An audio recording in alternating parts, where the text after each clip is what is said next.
8वें central पे commission को लेकर सेंट्रल गवर्नमेंट एम्प्लॉयज और पेंशनर्स के बीच सबसे ज्यादा चर्चा सैलरी, फिटमेंट फैक्टर, पेंशन और इम्प्लीमेंटेशन डेट को लेकर है।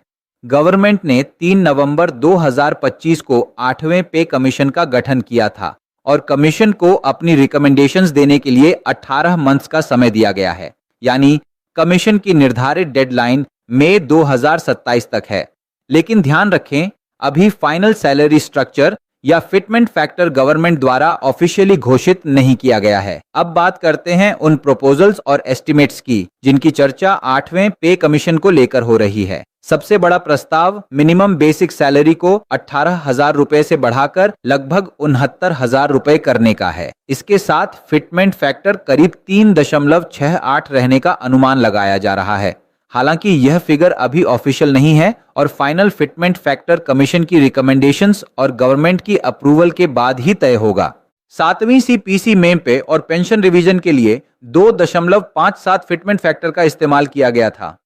उदाहरण के लिए, अगर किसी पेंशनर की बेसिक पेंशन 20,000 रुपए थी, 51,400 रुपए रिवाइज्ड बेसिक पेंशन बनती थी।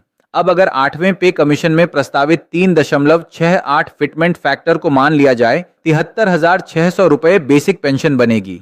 यानी अगर 8वें सीपीसी में भी इसी तरह फिटमेंट फैक्टर लागू किया जाता है तो इस उदाहरण में बेसिक पेंशन 51,400 रुपए से बढ़कर लगभग 73,600 रुपए हो सकती है। गवर्नमेंट ने स्पष्ट किया है कि 8वें सीपीसी में पेंशन से जुड़े मामलों पर रिकमेंडेशंस दी जाएंगी, लेकिन फिलहाल एग्जिस्टिंग डियरनेस अलाउंस या डियरनेस रिलीफ को बेसिक पे या बेसिक पेंशन में मर्ज करने का कोई गवर्नमेंट प्रपोजल अंडर कंसिडरेशन नहीं है।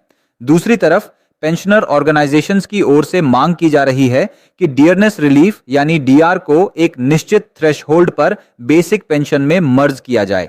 पे मैट्रिक्स में बदलाव किया जा सकता है ताकि अलग अलग पे लेवल्स और कैडर्स में काम करने वाले कर्मचारियों की सैलरी में जो अंतर या असमानता है उसे ठीक किया जा सके। यानी जिन कर्मचारियों की जिम्मेदारी या काम लगभग समान है, उनके पे स्ट्रक्चर में अगर कोई बड़ा फर्क है तो उसे दूर करने पर विचार किया जा सकता है। इसके अलावा HRA, ट्रांसपोर्ट अलाउंस और दूसरे अलाउंसेस की भी समीक्षा हो सकती है। इसका मतलब है कि महंगाई और रोजमर्रा के खर्च बढ़ने के हिसाब से इन अलाउंसेस को बढ़ाने या उनमें बदलाव करने पर विचार किया जा सकता है। इसी बीच भारत पेंशनर्स समाज यानी BPS ने 8वें पे कमीशन के सामने पेंशनर्स के लिए कुछ महत्वपूर्ण मांगे रखी हैं।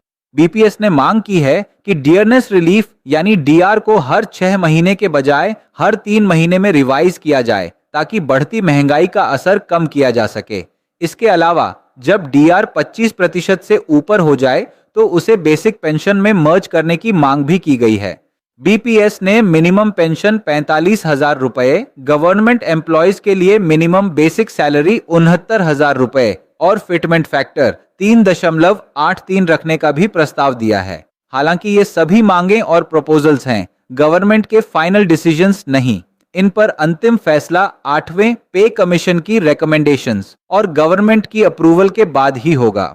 अब इम्प्लीमेंटेशन डेट की बात करें तो कमीशन की रिकमेंडेशंस मिड 2027 तक आने की संभावना बताई जा रही है। कुछ रिपोर्ट्स में इम्प्लीमेंटेशन को 1 जनवरी 2028 से किए जाने की संभावना का अनुमान लगाया गया है, लेकिन यह भी अभी गवर्नमेंट की कंफर्म डेट नहीं है। फाइनल सैलरी, पेंशन और अलाउंसेस का वास्तविक पिक्चर कमीशन की रिपोर्ट और गवर्नमेंट के अप्रूवल के बाद ही सामने आएगा।